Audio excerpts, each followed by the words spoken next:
సంవత్సరాల తరబడి ఎన్ని మందులు వాడినా మీ మోకాల నొప్పులు తగ్గట్లేదా? ప్రాణ పెయిన్ క్లినిక్ లో అత్యాధునిక చికిత్స. సరే సార్, నెక్స్ట్ లెవెల్కి వెళ్దాం. ఇప్పుడు ఆగస్టు 15వ తేదీ నాటికి 2 లక్షల రూపాయల వరకు రుణమాఫీ జరగబోతుంది. ఈ 2 లక్షల రుణమాఫీని ఎలా చూడాలి రైతులు? 2 లక్షలంటే ఏంటి? 2 లక్షల చుట్టూ అనేక డౌట్స్ రాబోతున్నాయి రేపు పొద్దున. దీనిపైన స్పష్టత ఇవ్వగలరు? ఇందులో మొట్టమొదటిది ఈ 2 లక్షల అనేది పంట రుణము. ఫస్ట్ ఓకే, మీరు తీసుకునే దీర్ఘకాలిక రుణం కాదు, బంగారం పెట్టి తీసుకునే రుణం కాదు. అదేవిధంగా డిఫాల్ట్ ఎప్పుడో 15 ఏళ్ల కింద తీసుకుని డిఫాల్ట్ అయిన రుణం రాదు. ఆ 5 సంవత్సరాల మధ్యలో ఏదైతే 2018 డిసెంబర్ 12వ తారీఖు నుండి డిసెంబర్ 9, 2023 వరకు, అంటే దాదాపు 5 సంవత్సరాల మధ్య కాలంలో తీసుకున్న ఫ్రెష్ లోను, తీసుకున్న గతంలో తీసుకున్న లోను రెన్యువల్ చేయించుకున్న వడ్డీలు కట్టి అది వస్తుంది. సో ఈ 5 సంవత్సరాల మధ్యలో తీసుకున్న ఫ్రెష్ లోను, ఈ 5 సంవత్సరాలు రైతులకు ఇబ్బంది వచ్చి కట్టకుండా డిఫాల్ట్ అయిన లోన్లు వడ్డీతో సహా. సో అది ఏదో 12/12/2018 తర్వాతనే జరగాలి అంతే. అది మంజూరు అన్న కావాలి, రెన్యువల్ అయినా కావాలి, అంతే కదా. Cut off date very clear. దయచేసి రైతాంగం కూడా మనం అంతకుముందు తీసుకున్నాం, వాళ్ళకి ఇచ్చారు కూడా మాకెందుకు ఇవ్వరు? సరే, ఆందోళనలో అర్థం ఉంది, వాళ్ళ బాధలు ఉన్నాయి. కానీ మనం ఏదైనా ఒక విధానం ఉన్నప్పుడు ఒక మార్గదర్శకం, ఒక గీటురాయి అనేది గీసుకుంటాం. ఆ గీటురాయి లేకపోతే మనం ఏం చేయలేము. సో కాబట్టి ఇక్కడ ప్రభుత్వం ఇచ్చిన తేదీలు ఏంటంటే, ఒక కట్ ఆఫ్ పరిమితి ఏంటంటే డిసెంబర్ 12, 2018 నుండి 9వ తారీఖు డిసెంబర్ 2023. ఈ 5 సంవత్సరాలు, దాదాపు 5 సంవత్సరాల కాల పరిధిలో, ఈ 5 ఏళ్ల పరిధిలో తీసుకున్న ఫ్రెష్ లోన్లు, రెన్యువల్ లోన్లు, ఒకవేళ ఈ రెన్యువల్ పైసే ఒక 2-3 సంవత్సరాలు రెన్యువల్ కాకుండా డిఫాల్ట్ అయిన వాళ్ళు ఉంటే ఆ లోన్లు వడ్డీ ప్లస్ అసలు 2 లక్షల వరకు ఉన్నదంతా ఏకకాలం, అది కూడా ఏకకాలంలోనే రుణమాఫీ చేస్తామని చెప్పారు. దాని ప్రకారం ఆల్రెడీ 17,45,000 మంది రైతు కుటుంబాలు, మీకు అడిగేది మళ్ళీ చెప్తున్నాను, మీకు కుటుంబాలు వేరు, పాస్బుక్లు వేరు, మొత్తం రైతు కుటుంబాలు తెలంగాణలో 32 లక్షలు మాత్రమే. ఓకే, కొద్దిగా అటు ఇటు ఉండొచ్చు, అంటే దాదాపుగా నేను చెప్తున్నాను మీకు, ఒక 50,000 లక్షలు అటు ఇటు ఉండొచ్చు. అందులో దాదాపుగా ఆల్రెడీ సగానికి పైగా రైతు కుటుంబాలు రుణ విముక్తి చెందారు. ఓకే, రేపు జరిగే మళ్ళీ 1,50,000 నుండి 2 లక్షల మధ్యలో అయ్యే రుణమాఫీ అయ్యే దాంట్లో మరొక 6,50,000 రైతు కుటుంబాలు మళ్ళీ రుణ విముక్తి కాబోతున్నారు. అంటే దాదాపుగా 24 లక్షల కుటుంబాలు, రైతు కుటుంబాలు రుణ విముక్తి జరగబోతున్నారు. అంటే మొత్తం 32 లక్షలలో 24 లక్షలు, అంటే దాదాపు 80% రైతు కుటుంబాలు రుణ విముక్తి అవుతున్నారు. ఇక మిగతా 20% రైతులు 2 లక్షలు ఎబో తీసుకున్న వాళ్ళు, అది ఉదారంగా ముఖ్యమంత్రి గారు ఏదైతే అన్నారో అది కొంత టైం పడుతుంది. అది వాస్తవానికి ఏంటంటే నేను అదే ప్రశ్న అడగబోతున్నా. ఇప్పుడు నేను 2 లక్షల రూపాయలు పంట రుణం తెచ్చుకున్నా, లేకపోతే అంజుమాన్ తెచ్చుకున్నా. అంజుమాన్ అంటారు కొన్ని ప్రాంతాల్లో తెలంగాణలో, లోకల్ బ్యాంకుల నుంచి తెచ్చుకున్నా, సహకార కేంద్రం నుంచి తెచ్చుకున్నా. ఇప్పుడు 2018 12 తారీఖు 12వ నెల 2018 తర్వాతనే నేను లోన్ తీసుకున్నా, 2 లక్షలు తీసుకున్నా, ఇంకా వడ్డీ గట్లే మిత్తి గట్లే, మొత్తం అప్పు నాది 2,20,000 ఉంది బ్యాంకులో. నాకెంత మాఫీ అయ్యిద్దాం? మీరు 20,000 కట్టుకోవాలి. ఫస్ట్ నేను కట్టాల్సిందే. కట్టినప్పుడు అది కూడా ఈ విడతలో కాదు. Okay, very clear. మీరు దయచేసి రైతాంగం కూడా అది ప్రభుత్వం యొక్క చిత్తశుద్ధిని మీరు అర్థం చేసుకోవాలి. కొద్ది ఇబ్బందులు ఉంటే కూడా అర్థం చేసుకోవాలి. ఇది 100% రైతాంగానికి రుణముక్తి కావాలని కోరుకోవడం తప్పులేదు. కానీ దాదాపుగా 32 లక్షల రైతు కుటుంబాలలో దాదాపు 80% రైతు కుటుంబాలు రుణముక్తి అవుతున్నారు. 2 లక్షల లోపు ఉన్న అన్ని వడ్డీ అసలు కలిపి. అంతకంటే ఎబో ఉన్న వాళ్ళు, ఇప్పుడు మీరు చెప్పిన కేసులో ఈ 5 ఏళ్లలో 2,90,000 తెచ్చుకున్నాం. అది 5 ఏళ్లలో దాదాపు మన అంచనా ప్రకారం అది 2,90,000 3 లక్షలు అవుతుంది. 3 లక్షలు అవుతుంది. 3 లక్షలు ఇప్పుడు కాదు. ఓకే, ఇది ఎప్పుడవుతుంది? నెక్స్ట్ ఏదైతే ముఖ్యమంత్రి గారు ఒక అడుగు ముందుకు పోయి ఉదారంగా 2 లక్షలకు పైగున్నా సరే మేము 2 లక్షలు చేస్తామన్నారో, దానికి సంబంధించిన మళ్ళీ ఒక ఫైనల్ విడత, అది కొంత టైం పడుతుంది. అది నా అంచనా ప్రకారం అది ఇమ్మీడియట్గా కాకపోవచ్చు. ఫస్ట్ ఎలక్షన్ మేనిఫెస్టోలో పార్టీ ఇచ్చిన హామీ రేపటితోనే 100% సంపూర్ణంగా జరుగుతుంది. ఏదైతే అదనంగా హామీ ఇచ్చారో ముఖ్యమంత్రి గారు, రైతాంగానికి ఒక అడుగు అంటే 2 లక్షల పైన అప్పున్న వాళ్ళకి అది అది అదనంగా ఆలస్యంగా జరిగే అవకాశం ఉంది.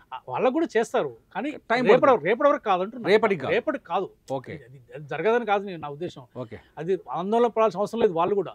సో అంటే అప్పు 2 లక్షల వరకు తీసుకున్న వాళ్ళందరికీ రేపటికి అయిపోతుంది. అసలు వడ్డీతో సహా అయిపోతుంది రేపటితో. అంతకంటే ఎక్కువ ఉన్న వాళ్ళు బ్యాంకులో 2 లక్షలకు మించి అప్పు ఉన్న వాళ్ళకి ఆ balance 2 లక్షల మాఫీ అవుతుంది, కానీ టైం పడుతుంది. అది రేపు కాదు, రేపటి కాదు అది. ప్లస్ వాళ్ళు కూడా ఆ బ్యాలెన్స్ ఏదైతే 2 లక్షలకు ఎక్కువ ఉంటుందో ఆ బ్యాలెన్స్ కట్టుకొని ఉన్నప్పుడు రెడీగా ఉంటే వాళ్ళకి ఎలిజిబిలిటీ వస్తుంది. అది ఇప్పుడు నాకు 2,50,000 ఉంది సార్ మొత్తం వడ్డీతో కలిపి.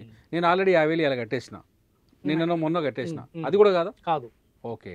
అంటే ఇప్పుడు చాలా స్పష్టంగా చెప్పారు అది అవుతుంది, కానీ ఇప్పుడు కాదు. అంటే నేను చెప్పేది ఏంటంటే రేపటి వరకు కాదు, మీ టైం ఇంకా రాలే. మా టైం రాలే ఇంకా. ఇప్పుడు ఫస్ట్ ఏంటంటే కాంగ్రెస్ పార్టీ ఏదైతే మేనిఫెస్టోలో చెప్పారో అది 100% రేపటితో పోతుంది. ఓకే. ఏదైతే ముఖ్యమంత్రి గారు ఉదారంగా ఒక అడుగు ముందుకేసి 2 లక్షల పైన వాళ్ళకి కూడా మనం చేద్దాము, 2 లక్షల వరకు అని ఏదైతే నిర్ణయం చేసి ఒక రైతాంగానికి భరోసా ఇచ్చారో అది కూడా అవుతుంది, కానీ రేపటితో కాదు, అది నెక్స్ట్ అవుతుంది. అది నెక్స్ట్ ఇంకో 2 నెలలు కావచ్చు, 3 నెలలు కావచ్చు, అది టైం పడుతుంది. దానికి ఇంకా ఏమి టైం ఫ్రేమ్ అనేది చెప్పలేదు సార్. 2 లక్షల దగ్గరకు వచ్చేసరికి రైతుల్లో ఇంకొక ఒక ఆందోళన ఉంది. రేషన్ కార్డుని ప్రామాణికంగా తీసుకున్నారు, రేషన్ కార్డును ఒక యూనిట్గా తీసుకున్నారు. రేషన్ కార్డులో భార్య పిల్లలు ఉంటారు, భర్త భార్య పిల్లలు, ఈ ముగ్గురికి లోన్లు ఉంటాయి, ముగ్గురికి భూములు ఉంటాయి, అలాగలాగా ముగ్గురు పేరు మీద పాస్ పుస్తకాలు ఉంటాయి, ముగ్గురికి లోన్లు ఉంటాయి. ఇంట్లో ఈ 2 లక్షలు ఈ మొత్తం కలిపితే 2 లక్షలు ఉండొచ్చు, 2 లక్షల పైన ఉండొచ్చు, 2 లక్షల లోపు ఉండొచ్చు. ఇంట్లో ఎంతమందికి రుణమాఫీ అవుతుంది, ఎంతమందికి కాదు? కుటుంబాన్ని యూనిట్ తీసుకున్నట్టు స్పష్టంగా చెప్పారు. మార్గదర్శకాలు కూడా మార్గదర్శకాలు చెప్పారు, అందుకోసం చాలా స్పష్టంగా. క్లాస్ 3.2 సెక్షన్ అనుకుంటా, అందులో క్లాస్ నెంబరు కుటుంబం యూనిట్. ఎందుకంటే పాస్బుక్లు అనేది కేవలం ఒక సర్వే నెంబర్ యూనిట్స్ మాత్రం, ఒక బిట్స్, అంటే ఒక పార్సల్స్ అంటారు. యాక్చువల్గా అది ఇంగ్లీష్లో పిక్సెల్స్ అంటారు, లేదంటే పార్సల్స్ అంటారు. ఇప్పుడు ఫర్ ఎగ్జాంపుల్ ఇప్పుడు నేనున్నాను అనుకోండి, నాకు మొత్తం ఉన్నదే 4.5 ఎకరాలు, కానీ నాకు 3 పాస్బుక్లు ఉంటాయి. మా వైఫ్ పేరు ఒకటి ఉంటుంది, 4 పాస్బుక్లు ఉంటాయి నాకు. ఇది 4 కుటుంబాల కింద లెక్క రాదు. 4 పాస్బుక్లు అంటే కూడా ఒకటే కుటుంబం, ఒక కుటుంబం. అంటే 70 లక్షల పాస్బుక్లు ఇలా ఉన్నాయి తెలంగాణలో. అంటే దాదాపుగా మన యావరేజ్గా 3 వేసుకున్నా, మీకు ఇంకా తక్కువ అంటే 2.5 3 వేసుకున్నా 30 లక్షలు 32 లక్షల మంది కంటే రైతు కుటుంబాలు ఎక్కువ లేరు. కుటుంబాలు వేరు, పాస్బుక్ లెక్క వేరు. అందుకని మీకు రైతు కుటుంబాలు తెలంగాణలో 30 నుంచి 32 లక్షలు మాత్రమే ఉంటారు. పాస్ పుస్తకాలు 70 లక్షలు ఉండొచ్చు, ఉన్నాయి. అఫీషియల్గా 70 లక్షలు ఉన్నాయి పాస్బుక్లు. ఇప్పుడు మా ఇంట్లోనే నాకే 4 పాస్బుక్లు ఉన్నాయి. అవును, నాకు ఉన్న భూమి 4.5 ఎకరాలే. ఒక్కటే పాస్బుక్లు ఉండాల్సిన అవసరం లేదు. ఎందుకంటే ప్రతి రెవెన్యూ విలేజ్ మారిపోద్ది, ఇంట్లో కుటుంబానికి మారిపోతుంది. సో రకరకాలుగా. కాబట్టి తెలంగాణలో రైతు కుటుంబాలు కేవలం 30 నుంచి 32 లక్షలు కుటుంబాలు ఉంటారు. కుటుంబాలు అంటే దాదాపుగా వాళ్ళ సంఖ్య 1,20,25 లక్షలు ఉంటారు. అంటే దాదాపుగా ఒక సగం 40 నుంచి 45 లక్షలు గ్రామాల్లో మొత్తం తెలంగాణ రాష్ట్రంలో ఉన్న వ్యవసాయ కుటుంబాలు, కానీ వ్యవసాయం మీద ప్రత్యక్షంగా భూమి ఉన్న వాళ్ళ సంఖ్య 40 నుంచి 45%. గ్రామాల్లో ఉండే వాళ్ళ సంఖ్య 55 నుంచి 60% వరకు ఉన్నారు. కానీ మరి గ్రామంలో ఉన్న వాళ్ళందరికీ భూమి ఉండదు కదా. అవును. ఇదంతా ఏంటంటే చెప్పాను కదా మీకు, దీని మీద అవగాహన ఉండి కొందరు కావాలని మిస్లీడ్ చేయటం, అవగాహన లేక కొందరు ఈ ప్రతిపక్షాలు పర్టికులర్గా ఏంటంటే, ఇప్పుడు నాకు 4 పాస్ పుస్తకాలు ఉన్నా, నాకు నా భార్య పేరు మీద, నా పిల్లల పేరు మీద అంత కలిపి 1,00,000 2 లక్షల లోపు రుణమాఫీ ఉంటే అవి మొత్తం క్లీన్ అయిపోతుంది. రేపటితో క్లోజ్ అయిపోతుంది. 2 లక్షలు ఎక్కువ మాత్రం మీకు రేపు కాదు, నెక్స్ట్ ఏదైతే ముఖ్యమంత్రి గారు హామీ ఇచ్చారో 2 లక్షలు ఎవో ఉన్నా సరే మనం చేద్దాము, 2 లక్షల వరకు మిగతాది వాళ్ళు కట్టుకుంటున్నారో అది నెక్స్ట్ ఫేజ్ అవుతుంది. సరే, ఇక్కడ రేషన్ కార్డుకి వచ్చేసరికి ఇంకొక డౌట్ కూడా ఉంది. ఒక ఫ్యామిలీలో ఒక తండ్రి ఉన్నాడు, 2 కొడుకులు ఉన్నారు. 2 కొడుకులు పెళ్ళిళ్ళు అయినాయి, ఎవరి సంసారం వాళ్ళు ఏర్పడ్డారు, ఎవరు లైఫ్ వాళ్ళు నడుస్తుంది. భూమి మాత్రం తన పేరు మీదే ఉంది. ఇదొక డౌట్. సో అప్పుడు రుణమాఫీ భూమి తన పేరు మీద ఉంది, ఇంత కొడుకు పేరు మీద ఉంది, ఇంత పెద్ద కొడుకు పేరు మీద ఉంది, చిన్న కొడుకు పేరు మీద ఉంది అనుకోండి భూమి. దీన్ని ఎట్లా చూస్తారు? అంటే ఇప్పుడు పాస్బుక్లు అయితే 3-4 ఉంటాయి, రేషన్ కార్డు ఒకటే ఉంటుంది. అవును. సో కాబట్టి మీ కుటుంబంలాగానే చూస్తారు. కానీ ఎక్కడైతే ఇలాంటి, అంటే ఇప్పుడు కొత్త పాస్బుక్లు, కొత్త రేషన్ కార్డులు ఇవ్వక చాలా కాలం అయింది కాబట్టి ఇలాంటివి కూడా కొన్ని ఇటువంటి గ్రీవెన్సెస్ని కూడా అడ్రస్ చేయడానికి గ్రామ సభలు పెట్టి ఈ 30 రోజుల ఈ ఫేజ్లో ఇలాంటి టెక్నికల్, అంటే వాస్తవానికి ఇది లెజిటిమేట్ కేసులు, అంటే న్యాయపరంగా వాళ్ళకి ప్రకారం అయితే వాళ్ళకు రుణమాఫీ కావాలి. కానీ ఈ కొంచెం పాస్బుక్లు, రేషన్ కార్డులు లేట్ కావడం వల్ల సో కొంత టెక్నికల్ ప్రాబ్లమ్స్తో ఒకటే కుటుంబం చూపిస్తున్నా, బట్ వాళ్ళు ఉండటం మాత్రం 3 కుటుంబాలు. వాస్తవికంగా 3 కుటుంబాలు, రేషన్ కార్డులు మాత్రం ఒకటే కుటుంబం. కాబట్టి అవన్నీ ఒక గ్రౌండ్ లెవెల్ సర్వే చేసుకొని కన్సర్న్ అగ్రికల్చర్ ఆఫీసరు, రెవెన్యూ అధికారులు అది ఒక పంచనామా గ్రామ సభలో దీనిపైన రేపు విచారణ జరిగే అవకాశం ఉందా? చెప్పారు కదా క్లియర్, ప్రభుత్వం చెప్పింది కదా 30 రోజులలో మేము అన్నిటికీ. ఇంకోటి చెప్తున్నాను, ఇప్పుడు ఇది నేను ఇప్పుడు రేపటితోనే దాదాపు మనకు 23-24 లక్షల రైతులు విత్ అవుతున్నారు. ఓకే. అందులో 1% ఇప్పుడు మీకు యాక్చువల్ ఇప్పుడు జరిగినది 17,50,000. ఓకే. కేవలం ఒక 30,000 మంది రైతులలో ఈ సమస్య వచ్చింది. అందులో ఆల్రెడీ దాదాపు 12-15,000 మంది రైతులు సమస్య ఆల్రెడీ సాల్వ్ చేశారు. ఇంకా 17,000 మంది రైతులు ఇంకా సాల్వ్ చేయాలి. ఇది ఇప్పుడు జరిగినట్లలో 17,000 అంటే 17 లక్షలలో జస్ట్ 1%. ప్రతి 100 ఎలిజిబుల్ క్యాండిడేట్స్లో ఒక్కరికి టెక్నికల్ ప్రాబ్లం వచ్చింది. 1% అనేది ఎర్రర్ కామన్. అది అంటే ఫ్యామిలీ ఇష్యూస్ అన్నింటినీ గ్రామ స్థాయిలో చర్చించి వాటి ప్రకారం రుణమాఫీ చేసే అవకాశం ఉంది, లేదంటానికి వీల్లేదు. ప్రతి అర్హుడైన రైతు కుటుంబానికి రుణమాఫీ జరుగుతుందనేది ఈ ప్రభుత్వం ఇచ్చిన ముఖ్యమంత్రి గారు రేవంత్ రెడ్డి గారు స్పష్టంగా పదే చెప్పారు.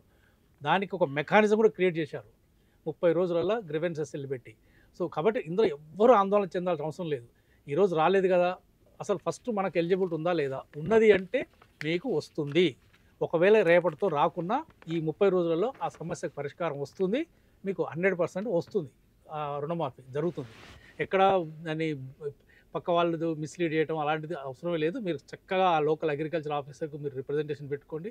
ఇప్పుడు మీరు ఎన్ని సంవత్సరాల నుంచి వేరు కాపురం ఉంటున్నారు, పాస్బుక్లో మాకు భూమి ఉన్నది, లోన్ తీసుకున్నా, బట్ రేషన్ కార్డు లేదు అంటే వాళ్ళు గ్రౌండ్ లెవెల్ సర్వే చేసుకుంటారు, ఎంక్వైరీ చేసుకొని మీకు ఎలిజిబిలిటీ సర్టిఫై చేస్తారు ఎలిజిబుల్ అని. కొందరు రైతులకు సార్ 20 ఎకరాల భూమి ఉంటుంది, 15 ఎకరాల భూమి ఉంటుంది. అంటే మామూలు కంటే ఎక్కువ భూస్వాములు ఉంటారు, జర గట్టిగా ఉంటారు, పైసలు గట్టిగానే వస్తాయి, వ్యవసాయం కూడా గట్టిగానే చేస్తారు. వాళ్ళు కూడా క్రాప్ లోన్ తెస్తారు. తెలియకుండా అయితే పొలం పంట 10 లక్షలు 10 లక్షలు కూడా 10 లక్షలు వాళ్ళకు కూడా 2 లక్షలు మాఫీ అయితే ఇలా. యాక్చువల్గా కాంగ్రెస్ పార్టీ మేనిఫెస్టో వాళ్ళది లేదు. 2 లక్షల రుణమాఫీ అంటే 20 ఎకరాలు ఉన్నా వాళ్ళు 2 లక్షలు తెచ్చుకుంటే అవుతుంది. కానీ 2 లక్షలకు పైగా రుణము 8-9 లక్షలు తెస్తారు, ఎకరానికి 30-40 వేలకు తెస్తారు. సహజం అది. అంటే అసలు క్రాప్ లోన్ ఇచ్చేదే విస్తీర్ణం బట్టి పంటలను బట్టి 2 ప్రామాణికాలను పెట్టుకొని మీకు పంటలు రుణం ఇస్తారు కాబట్టి దాదాపు 8-10 లక్షలు తీసుకుంటారు. అటువంటి వాళ్ళకి అసలు 2 లక్షలు ఎబో రుణం తీసుకున్న వాళ్ళకి అసలు ఈ కాంగ్రెస్ మేనిఫెస్టో మేము చెప్పలేదు, 2 లక్షల వరకే చెప్పినాం. బట్ మీకు గతంలో చెప్పినట్టుగా ముఖ్యమంత్రి గారు కొంచెం ఉదారంగా గ్రామీణ స్వభావం పూర్తిగా అవగాహన వ్యక్తి, రైతాంగం పరిస్థితులు తెలిసిన వ్యక్తి కాబట్టి ఒక అడుగు ముందుకేసి హామీ కంటే ఒక అడుగు ముందుకేసి వాళ్ళకు కూడా 2 లక్షలు ఇద్దామన్నాం కాబట్టి 31,000 కోట్లు లేదా 18,000 కోట్లతోని కాంగ్రెస్ పార్టీ ఏదైతే హామీ ఇచ్చిందో 2 లక్షల ఏకకాలంలో పంట రుణమాఫీ 100% రేపటితోని కాంగ్రెస్ పార్టీ మేనిఫెస్టో పూర్తి స్థాయిలో అమలైనట్టే. సో అదే 2 లక్షల రుణమాఫీ పైన ఇది స్పష్టతమైన వివరణ. 2 లక్షలు ఉన్న వాళ్ళకి ఎంతవరకు రుణమాఫీ. ఇకపోతే సార్ గతంలో చేసిన మొదటి విడత రుణమాఫీలో 1,00,000 చేశారు మొదటి విడతలో, రెండో విడతలో 1,50,000 రూపాయల వరకు చేశారు, స్లాబ్స్ చేశారు. 1,00,000 రుణమాఫీ చేసినప్పటి నుంచి కొన్ని ప్రశ్నలు రైతుల్ని వేధిస్తున్నాయి. ఇవాళకి చాలామంది రైతులు బ్యాంకుల దగ్గర పోతున్నారు, ఇవాళకి చాలామంది రైతులు ఎంఆర్ఓ ఆఫీస్ చుట్టూ తిరుగుతున్నారు, అగ్రికల్చర్ ఆఫీసర్ దగ్గర పోతున్నారు, ఎక్కడా సమాధానం దొరకట్లేదు. అఫ్కోర్స్ ల్యాక్ ఆఫ్ ఇన్ఫర్మేషన్ కావచ్చు, ఎవరిని కన్సల్ట్ చేయాలని తెలియకపోవచ్చు. మనం ఒక స్పష్టత ఇవ్వాలి అనుకుంటే 1,00,000 రూపాయల రుణమాఫీ ఉన్న కొందరికి 30,000 మాత్రమే రుణమాఫీ జరిగింది, కొందరికి 21,000 22,000 మాత్రమే రుణమాఫీ జరిగింది. ఎందుకు ఈ టెక్నికల్ ఇష్యూ వచ్చింది అంటే ఇక్కడ 2-3 సమస్యలు ఉండవచ్చు, మనకు తెలియదు అసలు గ్రౌండ్లో ఎలా ఉందనేది. ఒకటి ఆ పరిమితి మీద ఏదైతే ఆ కాల పరిమితిలో రెన్యువల్ చేయించుకున్నారో లేదంటే ఫ్రెష్ లోన్ అయి ఉండాలి, ఆ పర్టికులర్ పీరియడ్లో డిఫాల్ట్ అయినా పర్వాలేదు. ఓకే. పాత లోన్ ఇప్పుడు ఏంటంటే రైతు రుణమాఫీ అంటే అందరిలో కాదు, కొందరు ఏమనుకుంటున్నారు, నాకు బ్యాంకులో ఎప్పుడు 10 ఏళ్ల కింద తీసుకున్నా అది కట్టలేదు, ఇప్పుడు నాకు అవుతుంది అనుకోవచ్చు. సో ఫస్ట్ మార్గదర్శకాల ప్రకారము రైతు తనకు అర్హత ఉందా లేదా, నేను ఈ రుణమాఫీకి అర్హున్నా కాదా అనేది ఫస్ట్ కొంత వాళ్ళంతట వాళ్ళు అర్థం చేసుకోవాలి. ఈ మార్గదర్శకాలను దృష్టిలో పెట్టుకొని కొందరు ఏంటంటే వాళ్ళకి యాక్చువల్లీ అర్హత రాదు, మేబీ ఇప్పుడు రీషెడ్యూల్ అయి ఉండొచ్చు, డిఫాల్ట్ అయి ఉండొచ్చు 10 ఏళ్ల కింది, అయినా వాళ్ళు ఆశపడ్డారు, తప్పులేదు. రైతు అంటే వాళ్ళ సమస్య ఉంటుంది కాబట్టి రైతు ఆశపడడం తప్పులేదు, అవకాశం ఉన్నప్పుడు ప్రభుత్వం ఇవ్వడం కూడా తప్పు లేదు, ఎంత ఇచ్చినా తక్కువనే రైతాంగానికి. కానీ ప్రస్తుతం ఉన్న విధానము ఈ అమలు చేసేలో మార్గదర్శకాలు ఏంటంటే ఈ మార్గదర్శకాల లోబడి అర్హులు ఉన్న వాళ్లకు ఎవరికి మిస్ కారు. కానీ ఈ మార్గదర్శకాలకు లోబడి రుణమాఫీకి అర్హత లేని కొంతమంది రైతులు కూడా ఆందోళన పడుతున్నారు. సో సో అది కొద్దిగా దయచేసి వాళ్ళు అర్థం చేసుకోవాల్సిన అవసరం అయితే ఉన్నది. మీ బిజినెస్ ఏదైనా మీ ఊర్లో ప్రమోషన్ చేయాలంటే అది సుమన్ టీవీతోనే సాధ్యం. ఇప్పుడే సంప్రదించండి.